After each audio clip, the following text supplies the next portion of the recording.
ফাতেমা ডাক দিয়া বলে, গো স্বামী, আমারে তোমার হাতে আমার বাবায় যখন তুলে দিয়েছে, স্ত্রী হিসাবে স্বামী তোমার হক আদায় করতে পারি নাই, আমারে মাফ করে দাও, আমি তোমার হক আদায় করতে পারিলে। অথচ আল্লাহর বান্দা জানো, হযরত আলী একদিন বাহিরে গিয়েছে খাবার আনার জন্য, বাহিরে গেছে, কোনো খাবারের ব্যবস্থা হয় নাই। ঘরের দরজা খোলার পরে বিবি ডাক দিয়া বলে, ও স্বামী, খাবারের ব্যবস্থা হয়েছে নাকি? হযরত আলী বলে, না না, কিন্তু ফাতেমার মুখে কোনো ধরনের পেরেশানি নাই। স্বামীর ঘামটা মুছিয়া, স্বামীর জামাটা খুলে দিয়া হযরত আলীকে একেবারে আপন মানুষের মতো বরণ করে নিল। দ্বিতীয় দিন আবার যখন কাজ করিয়া হাজির, ও স্বামী, আজকে কি খাবারের ব্যবস্থা হলো নাকি? এবার হযরত আলী বলে, না না, আজকেও কোনো খাবারের ব্যবস্থা হয় নাই। তৃতীয় দিন যখন আসছে, ও স্বামী, খাবারের ব্যবস্থা হয়েছে নাকি? না। আল্লাহর বান্দা ফাতেমা হাসি মুখে স্বামীর ঘামগুলো মুছিয়া জামাটা খুলিয়া দিল। এবার হযরত আলী ডাক দিয়া বলেন, ও ফাতেমা, তুমি কেমন আমার বিবি? ও ফাতেমা, একে একে 3 দিন আমি স্বামী তোমার জন্য খাবারের ব্যবস্থা করতে পারি নাই, অথচ তোমার মধ্যে কোনো পেরেশানি নাই, কেন স্ত্রী তোমার এমন হালত? এমন সময় ফাতেমা ডাক দিয়া বলে, ও স্বামী আমার,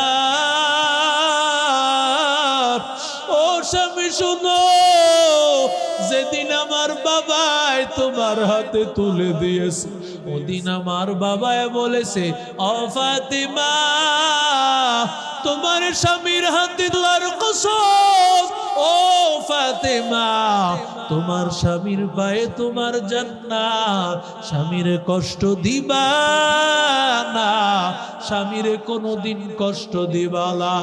ওরে আল্লাহর বান্দা যুবক, ওই ফাতেমা যখন হযরত আলীকে ডাক দিয়ে বলেন, আলী, ও স্বামী আমার, আমারে মাফ করে দেন। এবার হযরত আলী ডাক দিয়া বলেন, ও বিবি আমার, তুমি কেমন আমার বিবি? কেমন আমার বিবি? তোমারে পাওয়ার পর আমার জীবনটা ধন্য, কোনোভাবেই তোমার উপযুক্ত আমি ছিলাম না, কারণ তুমি নবী সরকারের দু আলমের কন্যা, তুমি রহমাতুল লিল আলামিনের কন্যা, আমি কোন দিক দিয়ে তোমার যোগ্য ছিলাম না, তোমার শান অনুযায়ী এক বেলা খাবারও তোমারে দিতে পারি নাই, তোমার মর্যাদা অনুযায়ী একটা কাপড়ও তোমারে দিতে পারি নাই, তোমার মর্যাদা অনুযায়ী একটা ভালো থাকার জায়গাও দিতে পারি নাই। ওরে আল্লাহর বান্দা যুবক, এবার ফাতেমারে ডাক দিয়া বলে, ও ফাতেমা, কেন ডাকছো আমারে? মসজিদ থেকে কেন ডাকছো? এবার ফাতেমা ডাক দিয়া বলে, ও স্বামী, আমি যেহেতু স্বপ্ন দেখেছি, সাহারি করেছি তোমার সাথে, ইফতারি বাবার সাথে করো, রাতের আগে আমি বিদায়। ও স্বামী, আমার যদি মরণ হয়, আমার মরণের খবর কাউরে দিবেন না গো স্বামী। 1 নম্বর আবদার, আমার মরণের খবরটা কাউরে দিবেন না গো স্বামী। হযরত আলী ডাক দিয়া বলেন, কেমন বলতেছো বিবি আমার? তুমি জান্নাতের সরদারিনী, মহিলাদের সরদারিনী, তুমি সরকার দু আলমের কল্লা। তোমার ইন্তেকালে সবাই তো জানাজায় হাজির হয়ে যাবে। ওরে আল্লাহর বান্দি, কেন এই কথা বলতেছো? এবার ফাতেমা ডাক দিয়া বলতেছে, ও স্বামী আমার, কারণ আমার ইন্তেকালের পর আমারে যদি খবর দাও, মানুষেরা হয়তো বা কাফনের কাপড়ের উপর দিয়া আমি হযরত ফাতেমার লাশটা যদি দেখতে পাই, মানুষ বুঝে নিবে ফাতেমা এতটুকু লম্বা ছিল, ফাতেমা এতটুকু তার শরীরের পাশ ছিল। আল্লাহ যদি জিজ্ঞাসা করেন আমার বাবারে, ও রাহমাতুল লিল আলামিন, কেন আপনার কন্যা ইন্তেকালের সময়, মৃত্যুর সময় নিজের ডাকি আসলো না?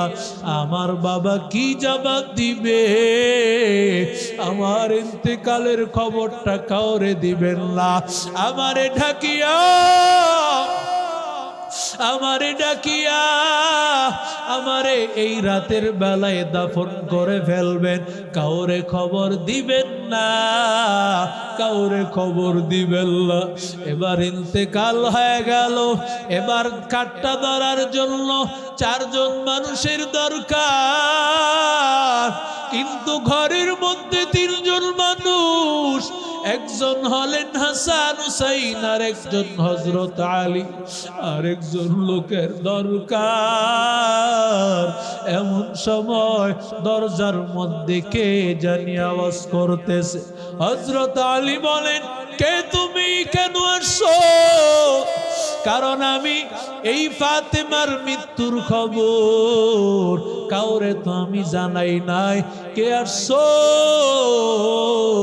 এমন সময় আবু যর গিফারি বলেন, আমি আবু যর গিফারি, দরজা খোলো, আমি এমনি এমনি আসি নাই, রাহমাতুল লিল আলামিন আমারে ডাক দিয়া বলেছে, ও আবু যর, তাড়াতাড়ি আমার ঘরে যাও, আমার কন্যা ফাতেমার লাশটা গিয়া ধরিও, আমি এমনি এমনি আসি নাই, আমারে রাহমাতুল লিল আলামিন স্বপ্ন যুগে ইশারা করে পাঠাইছে। আমি নিজেই কোরআন তেলাওয়াত জানি না, সন্তানের কি করে পড়াইব? আমি নিজে হালাল জানি না, সন্তানকে কি করে হালাল জানাইব? ওরে আল্লাহর বান্দা, একটা হাফেজের মা বাবার কত দাম, একজন আলেমের মা বাবার কত দাম, পৃথিবীর সবচাইতে সম্মান আল্লাহ তাআলা হাসরের ময়দানে একজন হাফেজের মা বাবাকে আল্লাহ দান করবে। এই কালামে জিন্দা কুরআনে হাকিম, হিকমতে উলা ইয়াজাল সুতু কদিম, জামিউল ইলমি ফিল কুরআনে হাকিম, تقاصرت عنه أفهام الرجال، بقى قرآن كلام الله بشنو، قديم استي قديم استي نينو। তাবারক দিয়া দিতা কথা কয় না,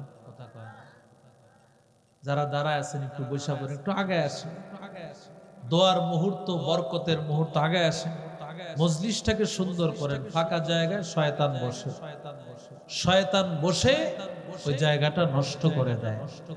কারণ আপনি জানেন না আপনি এমন এক জায়গায় বসেছেন, মান জাআলাহু আমামাহুল কুরআন ক্বাদাহু ইলাল জান্নাহ। রাসূল বলেন, কোরআন সামনে রেখে সে যে সামনে বসে, এই কোরআন তাকে জান্নাতে পৌঁছায় দেবে। সুবহানাল্লাহ বলেন।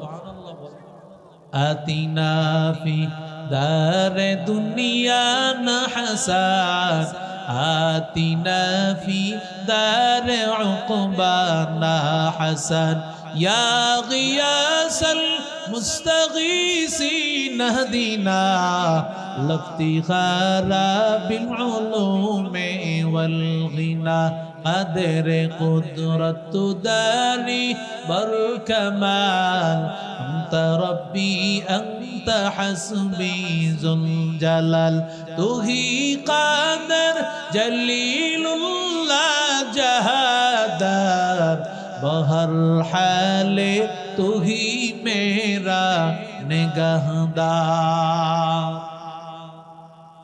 সন্তান গড়ার কারিগর হলো প্রথমে মা আর বাবা। যদি মা বাবা ভালো হয় সন্তানও ভালো হবে। কথা কন না কেন? যদি মা বাবা ভালো না হয় ওই মা বাবা থেকে ভালো সন্তানের আশা করা যায় না। সন্তান হওয়ার ফ্যাক্টরি হলো মায়ের পেট। যদি মায়ের পেটটা ভালো হয় ওই মায়ের পেট থেকে হাফেজ হবে, আলেম হবে, কোরআন তেলাওয়াত করনেওয়ালা হবে, আব্দুল কাদের জিলানী হবে, খাজা মাইনুদ্দিন চিশতি হবে। মা যদি তুমি ভালো না হও তোমার গর্ভ থেকে কোনো আল্লাহওয়ালা হবে না। তোমার গর্ভ থেকে তাসলিমা নাসরিনার শরীফ হবে, তোমার গর্ভ থেকে নাস্তিকার মুরতাদ ঐশীর মতো কন্যা হবে। কথা কন্যা কেন? हकीकत से तू दुनिया बेखबर है, दुनिया की नुमाइश पर नजर है।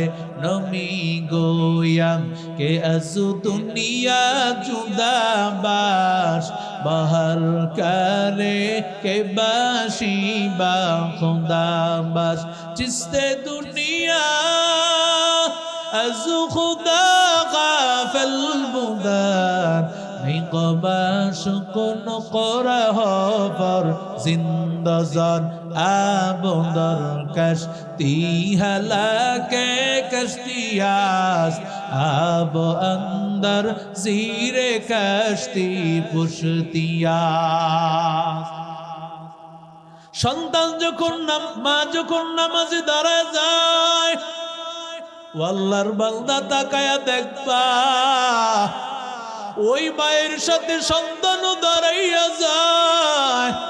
মা যখন সুবহানা রাব্বিয়াল আ'লা বলে সন্তানটাও সুবহানা রাব্বিয়াল আ'লা বলে। মা যখন বলে সুবহানা রাব্বিয়াল আযীম সন্তানটাও কিন্তু সুবহানা রাব্বিয়াল আযীম বলে। কারণ সন্তানের প্রথম শিক্ষক হলেন মা। যদি মা ভালো হয় ওই সন্তান অটোমেটিক ভালো হবে। মাদ্রাসায় স্কুলে দেওয়ার আগে সর্বপ্রথম শিক্ষিকা হলেন মা। ওরে আল্লাহর বান্দা যুবক ও নবীর আশিক উম্মতের দল ও আল্লাহর বান্দারা, মা ভালো হইলে সন্তান ভালো হয়। মা যদি তার সন্তান গর্ভে থাকার পর থেকে আমল ভালোভাবে শুরু করে আল্লাহর কসম এই গর্ভের সন্তানটাকে জন্মের পরে আমার মালিক কোরআনওয়ালা বানায় দেয়। সন্তানকে গর্ভে নিয়ে মা সন্তানের গর্ভে নিয়েছো, সন্তানের গর্ভে নেওয়ার পর মা যখন তুমি ছবির দিকে তাকায় থাকবা, বেগানা পুরুষের দিকে নারীর দিকে বেপরদার দিকে তাকায় থাকবা, এই আসরটা তোমার সন্তানের উপর পড়িয়া যায়। ও আল্লাহর বান্দারা, আর যদি মা সন্তান গর্ভে আসার পর থেকে তুমি আল্লাহর কালাম পড়ো, তুমি মালিকের কালাম পড়ো, আল্লাহর কালাম বড় বাবা, তোমার সন্তানের মধ্যে ওই আল্লাহর কালামের নূর ঢুকতে থাকে। এই সন্তান পেটের মধ্যে আছে, কারণ তোমার সন্তান তো বড় হয় সর্বপ্রথম তোমার খাবার দিয়া। যখন তুমি খাবার খাইবা আল্লাহর নাম নিয়া খাও, বিসমিল্লাহি ওয়া আলা বারাকাতিল্লাহ। যেই কাজটাই করবা বিসমিল্লাহ বলে করো, কারণ তোমার এই খাবার দিয়া রক্ত হবে, ওই রক্ত দিয়া তোমার সন্তান আস্তে আস্তে বড় হবে। বিসমিল্লাহ ওয়ালা খাবার দিয়া যদি তোমার সন্তান বড় হয়, আল্লাহ যদি কবুল করে তোমার সন্তান কোরআনওয়ালা হাফেজ হবে। ঠিক কি না জোরে বলেন? আব্দুল কাদের জিলানীর মা কেমন মা? ও যুবক, আব্দুল কাদের জিলানীকে মাদ্রাসায় যখন ভর্তি করেছেন, ছোট্ট বাচ্চা আব্দুল কাদের জিলানী মা নিয়ে হাজির করেছে, হুজুর আমার সন্তানটারে না, সন্তানটা কোলে রাখিয়া আপনি মুখে মুখে পড়ান, হয়তোবা সন্তানটা আস্তে আস্তে পড়া শিখে যাবে। হুজুর বলেন কোলের বাচ্চা, এটা নিয়ে খিলাবো কি, পড়তে পারবে কিনা? এবার মায়ের বারবার অনুরোধের কারণে সন্তানটাকে রেখে দিল। সন্তানটারে রাখার পর এবার হুজুর চিন্তা করলেন, দেখি নাই সন্তান কিছু পারে কিনা, মুখে মুখে বলতে পারে কিনা। হুজুর যখন বললেন আউযু বিল্লাহি মিনাশ শাইতানির রাজিম, তখন আব্দুল কাদের জিলানী ছোট্ট বাচ্চা সাথে সাথে বলে বিসমিল্লাহির রহমানির রহিম। আরো জোরে বলেন। হুজুর বলেন বিসমিল্লাহির রহমানির রহিম। আব্দুল কাদের জিলানী বলেন আলহামদুলিল্লাহি রাব্বিল আলামিন। হুজুর বলেন আলহামদুলিল্লাহি রাব্বিল আলামিন। আব্দুল কাদের জিলানী বলে আর রহমানির রহিম। কেমন যেন হুজুর হয়ে গেছেন ছাত্র, আব্দুল কাদের জিলানী হয়ে গেছে ওস্তাদ। আরো আস্তে কর, আরো জোরে বলেন। ছোট্ট কোলের বাচ্চা আব্দুল কাদের জিলানী পড়তে থাকেন, পড়তে থাকেন, পড়তে পড়তে সূরা বাকারা শেষ, সূরা আলী ইমরান শেষ, সূরা নিসা শেষ, সূরা মাইদা শেষ, 18 পারা কোরআন শরীফ আব্দুল কাদের জিলানী শুনায় দিলি। আরো আস্তে কোন। আব্দুল কাদের জিলানী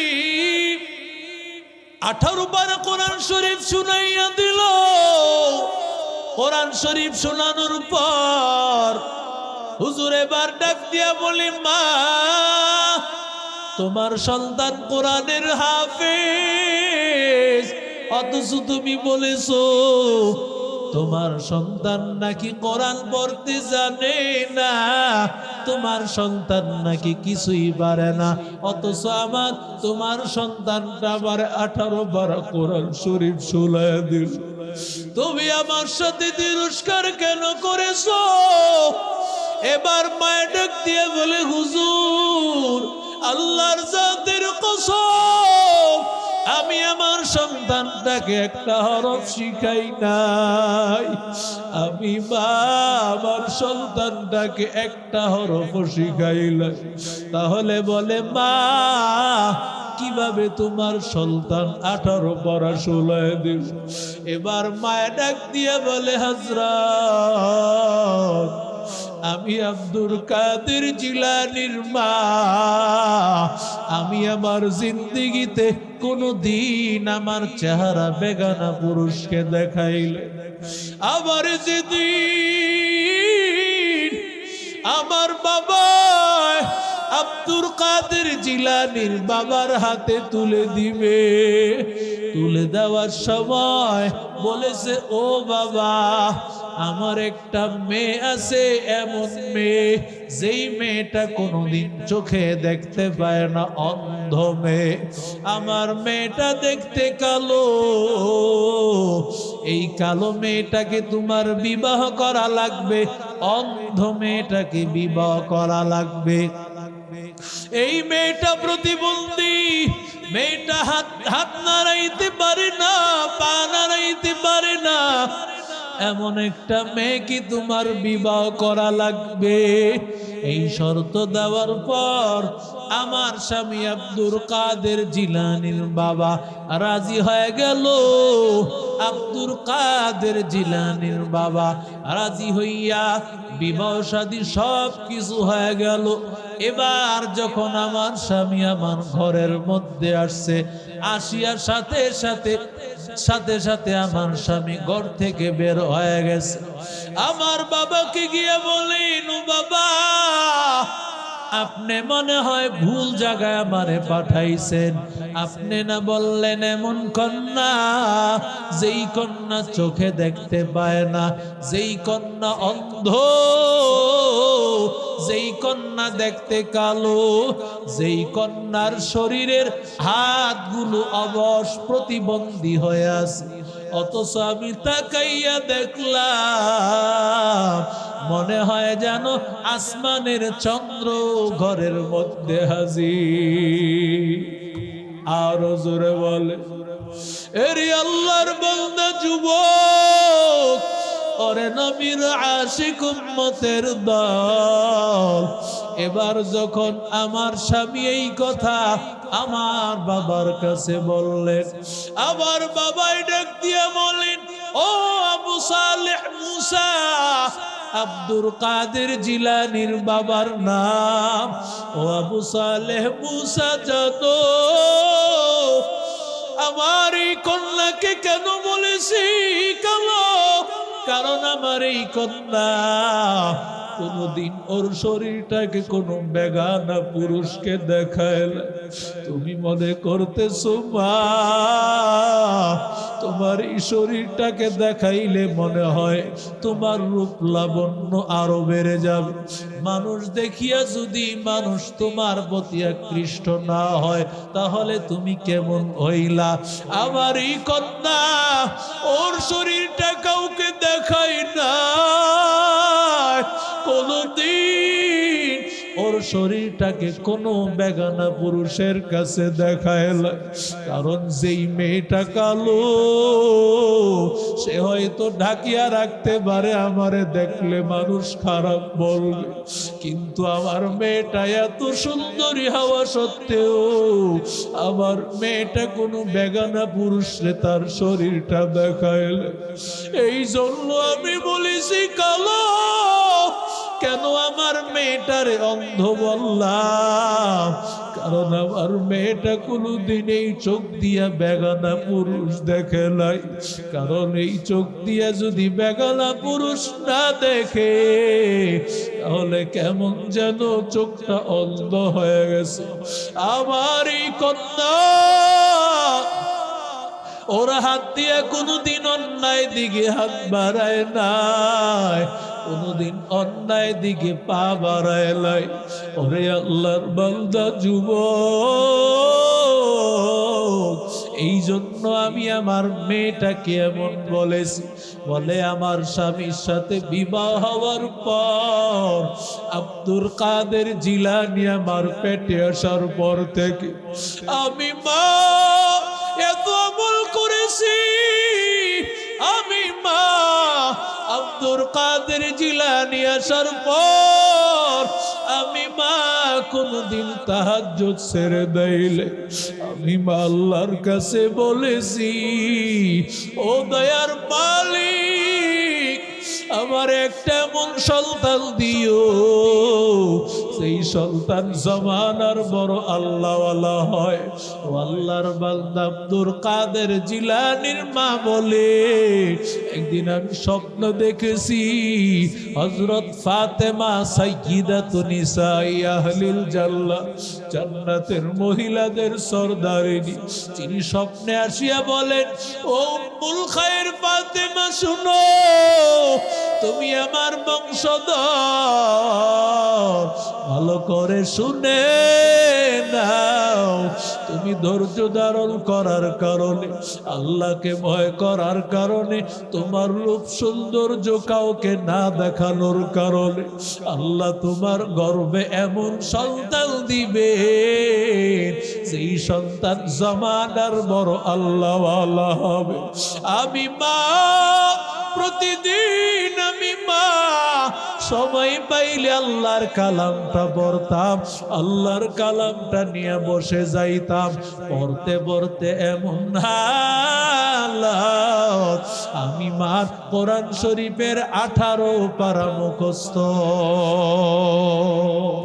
আউলিয়ারা কারে উকবা ইখতিয়ার, জাহেলারা কারে দুনিয়া ইখতিয়ার, মাইলে মোমেন সোয়ে মোমেন মিশাওয়াত, মাইলে কাফের সোয়ে কাফের মিশাওয়াত।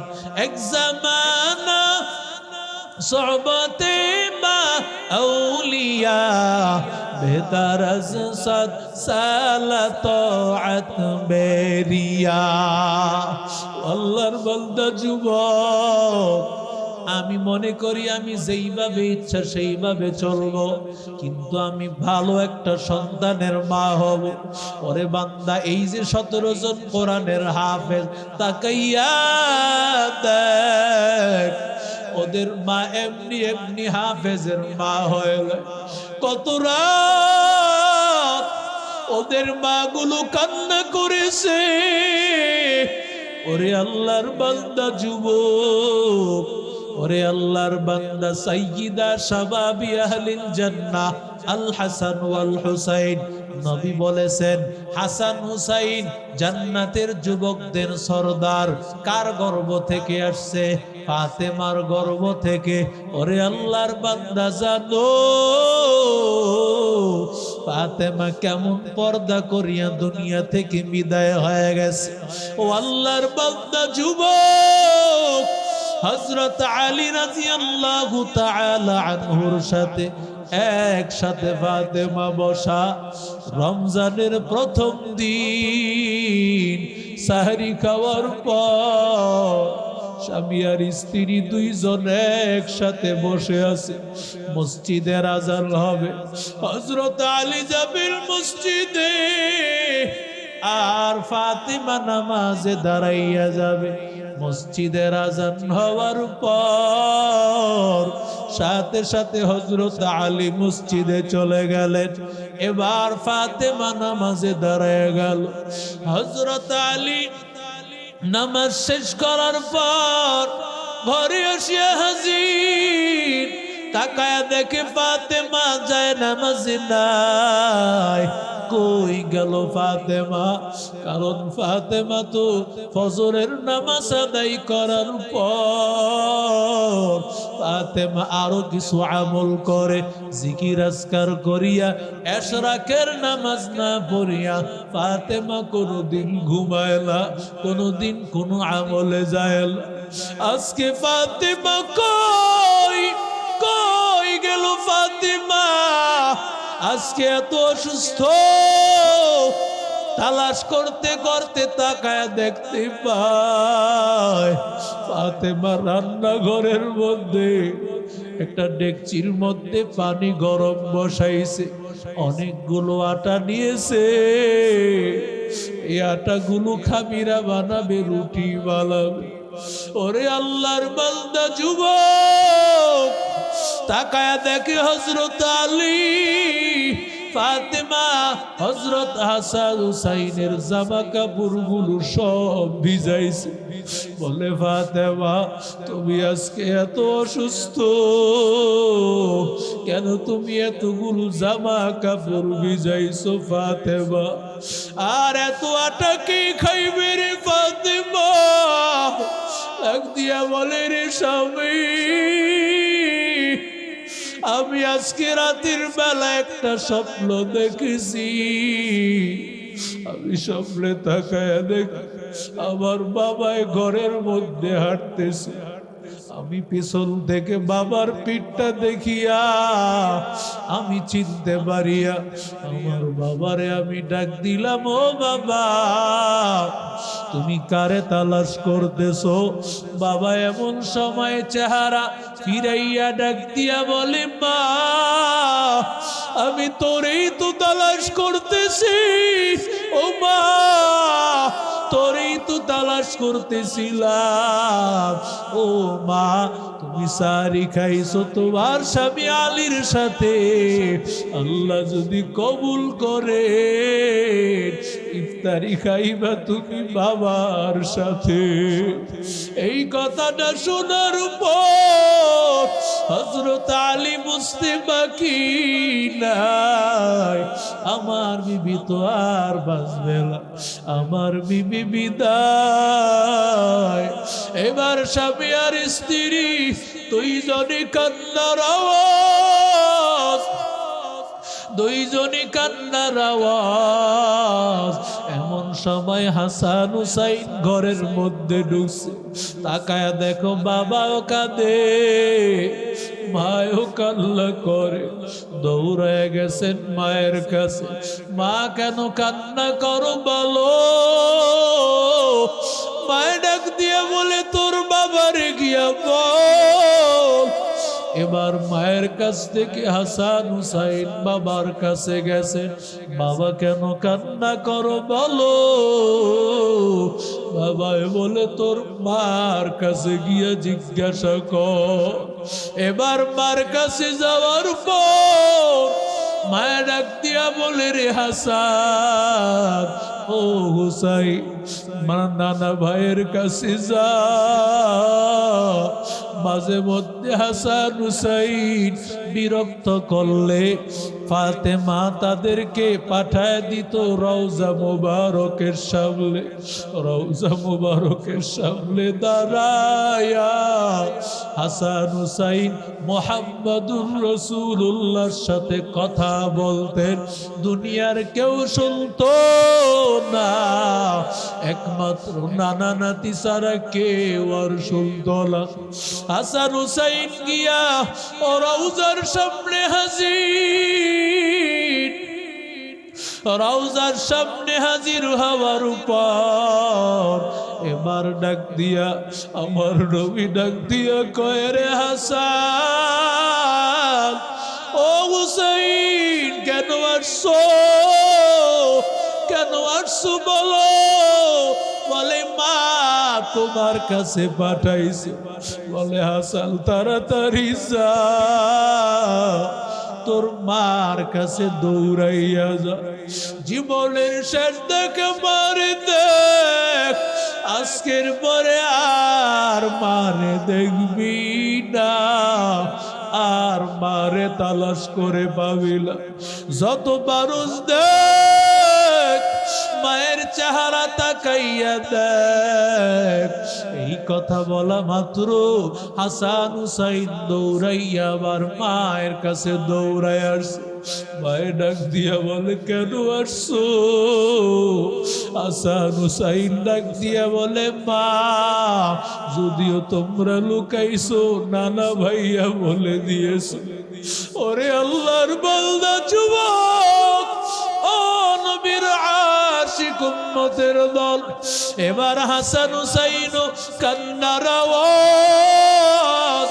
হযরত আলীও কাঁদেন, ফাতেমাও কাঁদেন, হাসান হুসাইনও কাঁদেন।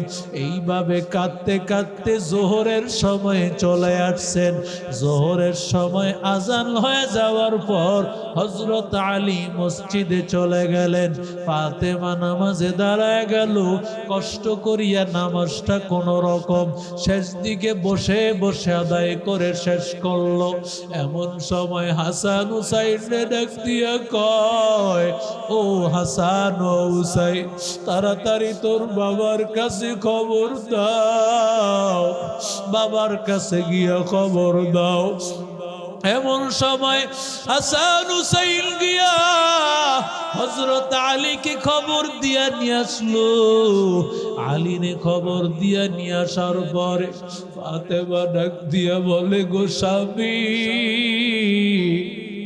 আমারে তোমার হাতে আমার বাবায় যখন তুলে দিয়েছে, স্ত্রী হিসাবে স্বামী তোমার হক আদায় করতে পারি নাই, আমারে মাফ করে দাও, আমি তোমার হক আদায় করতে পারিলে। অথচ আল্লাহর বান্দা জানো, হযরত আলী একদিন বাহিরে গিয়েছে খাবার আনার জন্য। বাহিরে গেছে, কোনো খাবারের ব্যবস্থা হয় নাই। ঘরের দরজা খোলার পরে বিবি ডাক দিয়া বলে, ও স্বামী, খাবারের ব্যবস্থা হয়েছে লাগবে। হযরত আলী বলে, না না, কিন্তু ফাতেমার মুখে কোনো ধরনের পেরেশানি নাই। স্বামীর ঘামটা মুছিয়া স্বামীর জামাটা খুলে দিয়া হযরত আলীকে একেবারে আপন মানুষের মতো বরণ করে নিল। দ্বিতীয় দিন আবার যখন কাজ করিয়া হাজির, ও স্বামী, আজকে কি খাবারের ব্যবস্থা হলো নাকি? এবার হযরত আলী বলে, না না, আজকেও কোনো খাবারের ব্যবস্থা হয় নাই। তৃতীয় দিন যখন আসছে, ও স্বামী, খাবারের ব্যবস্থা হয়েছে নাকি না? আল্লাহর বান্দা ফাতেমা হাসি মুখে স্বামীর ঘামগুলো মুছিয়া জামাটা খুলিয়া দিল। এবার হযরত আলী ডাক দিয়া বলেন, ও ফাতেমা, তুমি কেমন আমার বিবি? ও ফাতেমা, একে একে 3 দিন আমি স্বামী তোমার জন্য খাবারের ব্যবস্থা করতে পারি নাই, অথচ তোমার মধ্যে কোনো পেরেশানি নাই, কেন স্ত্রী তোমার এমন হালত?